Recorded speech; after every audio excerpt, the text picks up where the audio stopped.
Hello friends, स्वागत है आप सभी का हमारे इस यूट्यूब चैनल पे। आज की हम वीडियो में 2017 का जो पेपर हुआ था यूपी टेट का, उसके बारे में डिस्कस करेंगे। पिछली जितनी भी वीडियोस पढ़ी हैं हमने 2011 का पेपर कर लिया है, 2020 का जो पेपर लीक हुआ था वो कर लिया है, जो दोबारा पेपर हुआ था वो भी कर लिया है, 2019 का पेपर हमने सॉल्व आउट कर लिया है, 2018 का पेपर मैंने सॉल्व आउट कर लिया है। तो इन सारे पेपर्स को देखने के लिए आप हमारे चैनल के प्लेलिस्ट में जाएंगे तो आपको यूपी टेट 2026 करके प्लेलिस्ट बनी हुई है जिसमें सारे वीडियोस आपके हैं।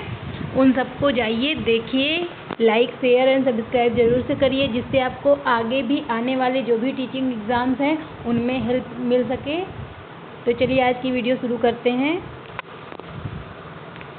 पहला क्वेश्चन है आज का, अधिगम के निम्नलिखित में से कौन सा अधिगम के पठार का कारण नहीं है? तो विद्यालय का असहयोग। नेक्स्ट क्वेश्चन पे चलते हैं। अधिगम अनुभव और प्रशिक्षण के परिणाम स्वरूप व्यवहार में परिवर्तन है, ये किसका कथन है? गेट्स एवं आने का कथन है। फिर स्टैनफोर्ड विनय परीक्षण मापन करता है किसका? तो करता है ये बुद्धि का मापन करता है। अंतर्मुखी व्यक्तित्व एवं बहिर्मुखी व्यक्तित्व का वर्गीकरण किसने किया है? अंतर्मुखी एवं बहिर्मुखी व्यक्तित्व का वर्णन किसने किया है? ये किया है युंग ने। ठीक है। नेक्स्ट क्वेश्चन, बच्चों के सामाजिक विकास को प्रभावित करने वाले कारक कौन से हैं? तो ये हैं सामाजिक परिवेश जन्य तत्व। बीच में मैंने 3-4 दिन वीडियोस नहीं डाल दी थी, जिसकी वजह से अब कंटिन्यू वीडियोस आएंगी, क्योंकि अभी हमको 2012 तक के पेपर को सॉल्व आउट कराना है। तो मैं जो है एक दिन में 2-2 वीडियोस अपलोड कर दूंगी और आप लोग देख लीजिएगा। ज़्यादा लंबी मैं वीडियोस नहीं बना रही हूँ। 25 से 30 मिनट के अंदर 120 क्वेश्चन मैं सॉल्व आउट करा रही हूँ आप लोगों को। और ये जैसे ही पूरा सेशन कम्प्लीट हो जाएगा, पूरी सीरीज़ ये 2011 तक का पूरा सेशन कम्प्लीट हो जाएगा, तुरंत ही हम जो है आपको प्रैक्टिस सेशन लेके आएंगे, जिसमें फिर से वापस से 120 क्वेश्चन आएंगे। उनको आप लोग प्रैक्टिस करिएगा, ज़बरदस्त प्रैक्टिस कराएंगे, उसको आप लोग सॉल्व आउट करिएगा। एग्ज़ाम से पहले वो सारी प्रैक्टिस सेशन ज़रूर देख के जाएगा, क्योंकि मेरी वीडियोस ज़्यादा लंबी नहीं होती है, छोटी सी वीडियोस बनाती हूँ जिससे आप लोगों को थोड़ा बहुत हेल्प मिल सके। चलिए नेक्स्ट क्वेश्चन पे चलते हैं। निम्नलिखित में से कौन सा शारीरिक विकास का एक प्रमुख नियम है? तो कौन सा है? द्रुतगामी विकास का नियम। नेक्स्ट क्वेश्चन पे चलते हैं। कौन सा विकास का सिद्धांत नहीं है? विकास का सिद्धांत नहीं है अनुकूलित प्रत्यावर्तन का सिद्धांत, बाकी निरंतर विकास का सिद्धांत है, परस्पर संबंध का सिद्धांत है, समान प्रतिमान का सिद्धांत, विकास का सिद्धांत है। विकास के परिणाम स्वरूप नवीन विशेषताएं और नवीन योग्यताएं प्रकट होती हैं, यह किसका कथन है? तो ये कथन किसका है? हरलॉक का कथन है। किसका है? हरलॉक का कथन है। मूल प्रवृत्तियों के 14 प्रकार किसने बताए हैं? तो ये बताए हैं मैकडूगल ने। 14 प्रकार की मूल प्रवृत्तियाँ बताई हैं और 14 संवेग भी बताए हैं उनसे रिलेटेड। ठीक है। नेक्स्ट क्वेश्चन पे चलते हैं। किसी दूसरी वस्तु की अपेक्षा एक वस्तु पर चेतना का केंद्रीकरण अवधान है, यह कथन किसका है? डम्बिल का कथन है। किसका है? डम्बिल का। निम्नलिखित में से कौन सा सीखने के मुख्य नियमों में शामिल नहीं है? सीखने के मुख्य नियमों में शामिल नहीं है बहुअनुक्रिया का नियम। बहुअनुक्रिया का नियम सीखने के मुख्य नियमों में शामिल नहीं है। 12 वर्ष से 16 वर्ष के बच्चों के लिए हिंदी में डॉक्टर एस जलोटा ने कौन सा परीक्षण प्रतिपादित किया था? तो ये किया था चित्रांकन परीक्षण। चित्रांकन परीक्षण।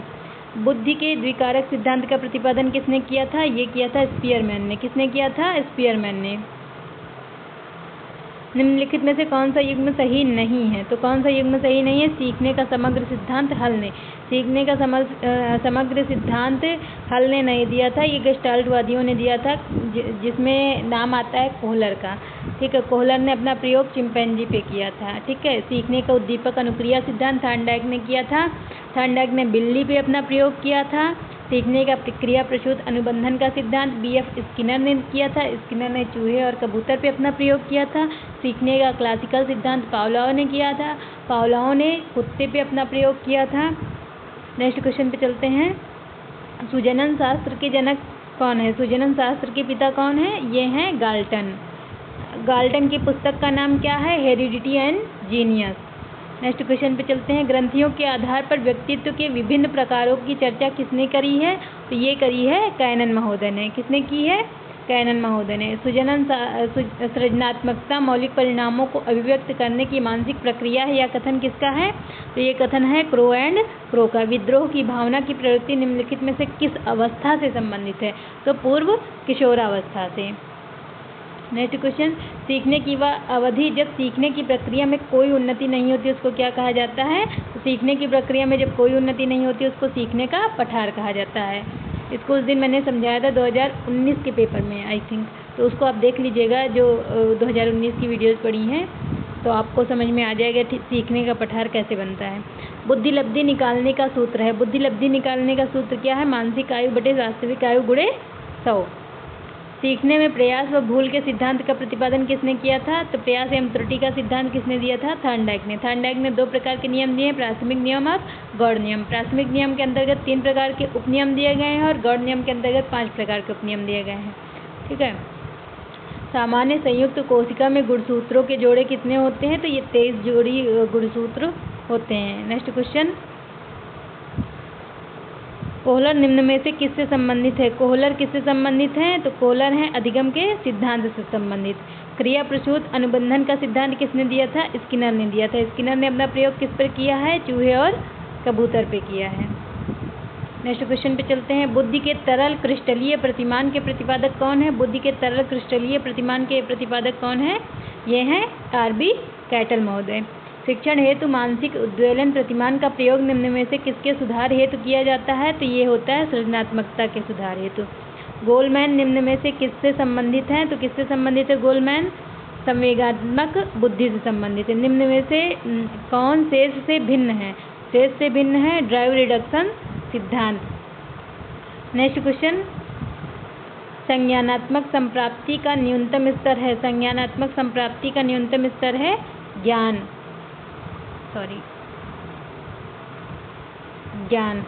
एक नेक्स्ट क्वेश्चन पे चलते हैं। एक बालक जो साइकिल चलाना जानता है, मोटर बाइक चलाना सीख रहा है, यह उदाहरण किसका है?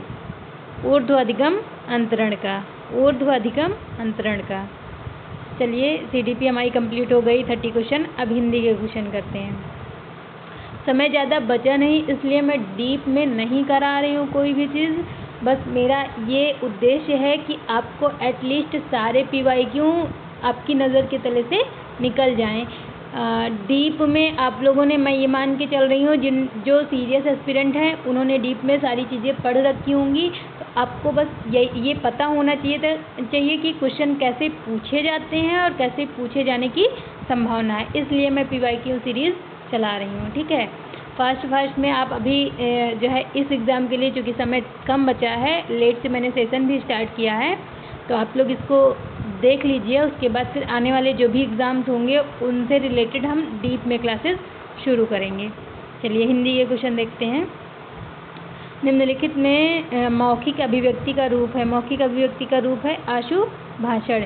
हिंदी भाषा में कितनी बोलियाँ होती हैं? कितनी बोलियाँ हैं? 18 बोलियाँ हैं। भारतीय युग में निकलने वाली पत्रिका युग्म है तो कविवचन सुधा और हिंदी प्रदीप।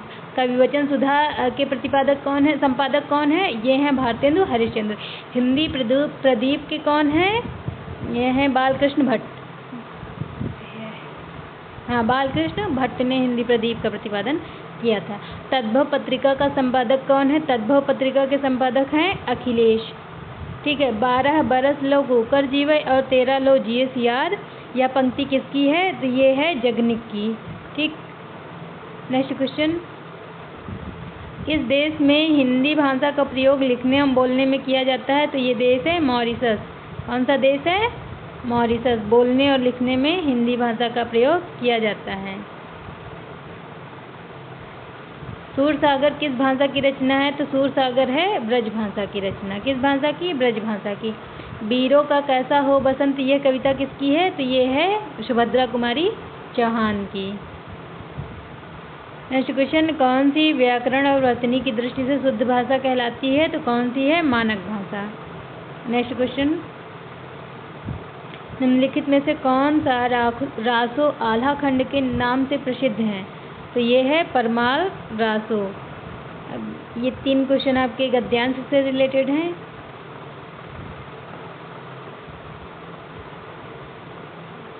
चलिए देखिए, स्वच्छंद में कौन सी संधि है? तो ये है व्यंजन संधि। महात्मा बुद्ध ने जब बुद्धत्व प्राप्त किया तो उनकी आयु कितनी थी? 80 वर्ष। श्रुति धर्म का अर्थ है बौद्ध धर्म से। नेक्स्ट क्वेश्चन, निमिष शब्द का पर्याय है, निमिष शब्द का पर्याय है क्षण। मुझसे उठा नहीं गया यह वाक्य है भाववाच्य। निम्नलिखित में से जिसकी पूर्व में कोई आशा न हो ये है अप्रत्याशित। नेक्स्ट क्वेश्चन, गोधूम शब्द का तद्भव है गेहूं का। गोधूम शब्द का तद्भव है क्या है? गेहूं। निष्कपट शब्द का संधि विच्छेद है, निष्कपट शब्द का संधि विच्छेद है निःकपट। निम्नलिखित में से किस शब्द की वर्तनी सही है? तो ये है अनुग्रहीत। अपेक्षा का विशेषण अपेक्षा का विशेषण रूप क्या है? अपेक्षा का विशेषण रूप है अपेक्षित। साध्वनि का उच्चारण स्थान क्या है? तो ये है तालु। अत्यंत शब्द में प्रयुक्त उपसर्ग है, अत्यंत शब्द में प्रयुक्त उपसर्ग है अति। उपत्यका का अर्थ है पर्वत के पास की भूमि। अंगा का उच्चारण स्थान क्या है? ये है नासिका। 4 गज मलमल में कौन सा विशेषण है? तो ये है परिमाण बोधक। ये पेपर कुछ आपको 2021 का जो पुनर्परीक्षा हुई थी, दोबारा पेपर हुआ था, उससे रिलेटेड लग रहा है, क्योंकि उसमें 70% क्वेश्चन इसी पेपर से 2017 के पेपर से ही लिया गया था। शीर्ष का तत्सम शब्द है तो शीर्ष। चौराहा में समास है, कौन सा समास है? तो ये है द्विगु समास चौराहा में। नेक्स्ट क्वेश्चन पे चलते हैं। आँख की किरकिरी होना अप्रिय लगना, इसलिए इसमें ज़्यादा टाइम नहीं लग रहा है, क्योंकि ये पेपर ऑलरेडी 2021 वाले में सॉल्व हो चुका है। अरे वो 20 का पेपर है, 21 में हुआ था। चलिए, ये इंग्लिश के क्वेश्चंस हैं, इनको आप लोग देख लीजिएगा। संस्कृत के 3 क्वेश्चन जो है स्टार्टिंग के, ये पैसेज से रिलेटेड है। फिर चलते हैं हम अपने क्वेश्चन पे। संप्रेषण का कार्य है ज्ञानेंद्रियों को क्रियाशील करना, कर्मेंद्रियों को क्रियाशील करना, अनुभूति करना। शिशु मोदकाय रोदिति, तो इसका जो है उदाहरण है, ये है तादर्थे चतुर्थी वाच्या का। ऊष्म वर्णों का बोधक प्रत्याहार है तो शल प्रत्याहार बताया था पिछली वीडियो में मैंने, सलूष्माणः करके। द्रस धातु में सत्रि प्रत्यय करके निष्पन्न होगा, क्या निष्पन्न होगा? तो ये होगा पश्यन। क्या होगा? पश्यन। द्रस धातु का धातु रूप कैसे चलता है? पश्यति पश्यता पश्यन्ति, पश्यति पश्यता पश्यत, पश्यामि पश्या पश्यामः। ठीक है। मनोरथा उदाहरण है तो विसर्ग संधि का। किसका है? विसर्ग संधि का। छा किससे मिलके बना है? तो का और सा से। दा धातु में गढ़ कौन सा है? जुहत्यादि गढ़ है। कौन सा गढ़ है? जुहत्यादि गढ़ है। मैं बाजार जाता हूँ का संस्कृत में कर्मवाच्य है। मैं बाजार जाता हूँ। मया आपणम गम्यते।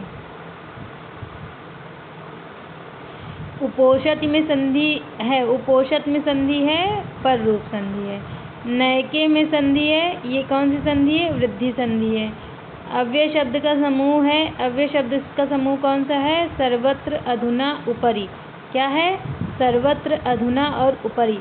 79 शब्द का की संस्कृत संख्या नहीं है, तो कौन सी नहीं है? एकोन सप्तति। एकोन सप्तति 69 को कहा जाता है।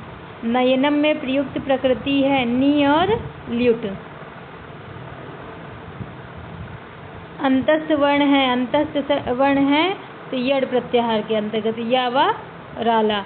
अट प्रत्याहार के अंतर्गत कौन कौन से वर्ण आते हैं? स्वर आते हैं और हयवरट आता है। वसंत ऋतु में कौन सी संधि है? तो ये है गुड़ स्वर संधि। पंचगमम में समास है, पंचगमम में समास है तत्पुरुष समास।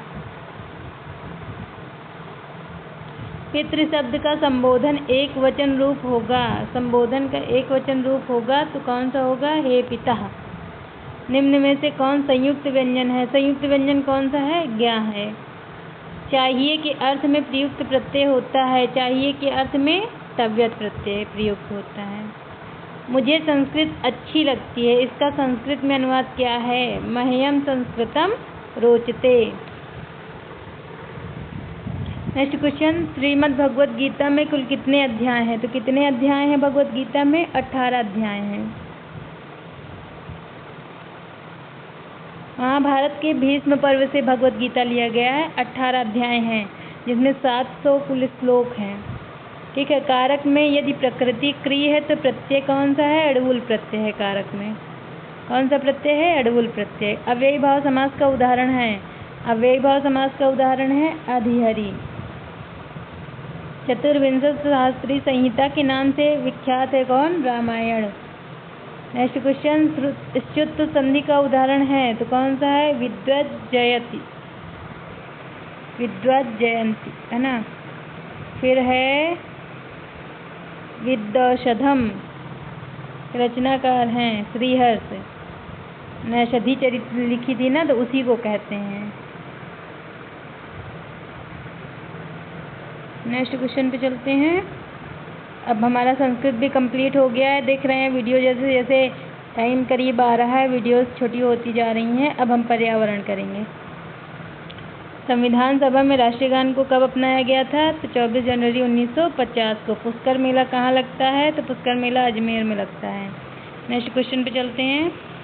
निम्नलिखित में से पराबैंगनी किरणों में कौन सी सबसे अधिक हानिकारक होती हैं? तो ये होती हैं UVC। नेक्स्ट क्वेश्चन, निम्नलिखित में से कौन सा जैव मंडल का अजैविक घटक नहीं है? अजैविक घटक कौन सा नहीं है? कवक। गिर सेज परियोजना कहाँ शुरू की गई थी? गुजरात में। गुजरात में गिर अभ्यारण्य है ना। WWF से आशय क्या है? WWF से आशय है world wide live fund for nature. Ganga नदी निकलती है कहाँ से? गंगोत्री ग्लेशियर से। नेक्स्ट क्वेश्चन, भारत में निम्नलिखित में से कौन सी एजेंसी मुख्य रूप से प्रदूषण का मापन करती है? तो कौन करती है? केंद्रीय प्रदूषण नियंत्रण बोर्ड। कोटोपैक्सी एक जागृत ज्वालामुखी है कहाँ की? एंडीज पर्वत में पाई जाती है। तिब्बत में सांगपो नदी भारत में किस नाम से जानी जाती है? तो ये जानी जाती है ब्रह्मपुत्र के नाम से। अगर आपने पिछली वीडियोस देखी होंगी तो आपको लग रहा होगा कि ये सारे क्वेश्चन पढ़े पढ़ाए हैं आपके। घास भूमि क्षेत्र के परितंत्र में खाद्य श्रृंखला में सबसे उच्च स्तर के उपभोक्ता कौन है? तो ये हैं मांसाहारी क्रम के। नेक्स्ट क्वेश्चन, वायुमंडल का प्रमुख स्तर जो पृथ्वी के तल से नज़दीक है ये कौन है? क्षोभ मंडल। संयुक्त राष्ट्र सुरक्षा परिषद में कितने स्थायी सदस्य हैं? तो कितने स्थायी सदस्य हैं? ये हैं 5। सरिस्का राष्ट्रीय उद्यान अवस्थित है। सरिस्का राष्ट्रीय उद्यान राजस्थान में अवस्थित है। पारिस्थितिक तंत्र में ऊर्जा का मुख्य स्रोत है तो ये कौन सा है? सूर्य का प्रकाश। नेक्स्ट क्वेश्चन पे चलते हैं। एगमार्क संबंधित है। एगमार्क गुणवत्ता से संबंधित है। आर्सेनिक द्वारा जल प्रदूषण सर्वाधिक हुआ था कहाँ पर? पश्चिम बंगाल में। वन्यजीव सुरक्षा अधिनियम पारित किया गया था कब? वन्यजीव सुरक्षा अधिनियम 1972 में। दूध से दही बनाने की प्रक्रिया को क्या कहते हैं? किण्वन कहते हैं।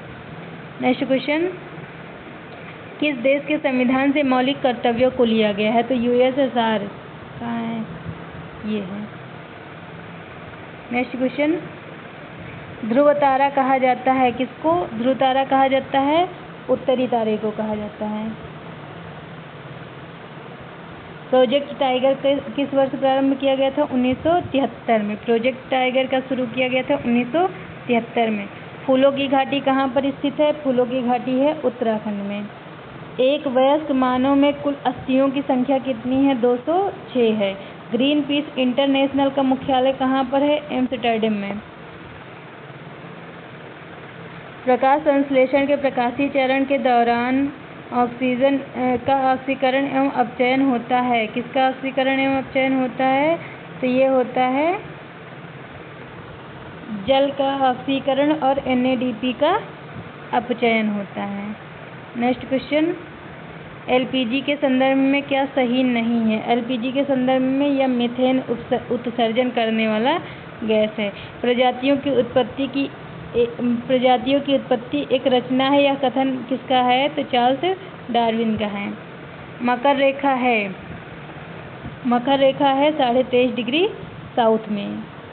कहाँ है मकर रेखा? 23.5 डिग्री साउथ में। 23.5 डिग्री नॉर्थ में कर्क रेखा है, जो कि भारत को बीचों बीच से 2 भागों में विभाजित करती है। ठीक है। अंतर्राष्ट्रीय न्यायालय का मुख्यालय कहाँ है? द हेग, नीदरलैंड में है द हेग। तो ये हो गया आपका आज का 120 क्वेश्चन कंप्लीट। सेशन अगर पसंद आए तो लाइक शेयर एंड सब्सक्राइब जरूर करिए इसका। Thank you for watching.